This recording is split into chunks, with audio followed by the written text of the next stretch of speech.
আমার এই দেশের সালাম বরকত, রফিক জব্বার সহ সোনার ছেলেরা বলেছিল আমাদের জীবন দিব, ভাষা দিব না। 21শে ফেব্রুয়ারি আন্তর্জাতিক মাতৃভাষা দিবস। পাকিস্তানিরা চেয়েছিল আমার এই ভাষাটা কেড়ে নিতে, পাকিস্তানিরা চেয়েছিল আমার মুখের ভাষা কেড়ে নিতে।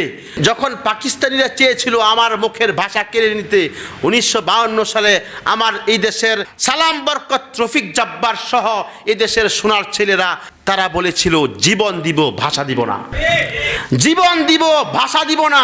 তারপরে পাকিস্তানের বিরুদ্ধে লড়াই সংগ্রাম, অবশেষে আমরা বাংলাদেশের মানুষ বিজয় লাভ করেছি। আলহামদুলিল্লাহ, আল্লাহ আমাদেরকে বিজয় দান করেছে। কারণ আল্লাহ চায় আমরা বাংলা ভাষায় কথা বলি, আল্লাহ চায় আমরা বাংলা ভাষায় কথা বলি। এই জন্য পাকিস্তানিরা তারা চেষ্টা করেছে, জুলুম করেছে, নির্যাতন করেছে।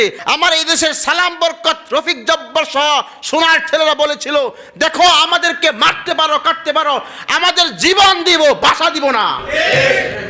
তাদের উসিলায় আমরা বাংলা ভাষা পেয়েছি, আল্লাহর দান। আল্লাহ তাদের উসিলায় আমাদেরকে দান করেছে। এই জন্য প্রত্যেক বছর যখন 21শে ফেব্রুয়ারি আসবে, আমরা তাদেরকে সম্মান এভাবে করব না যে ফুল নিয়ে তাদের কবরে শহীদ মিনারে জাতা দিয়ে ধরবো, তা না। আমরা কি করব, প্রত্যেক বছর 21শে ফেব্রুয়ারিতে 2 রাকাত নামাজ আদায় করব।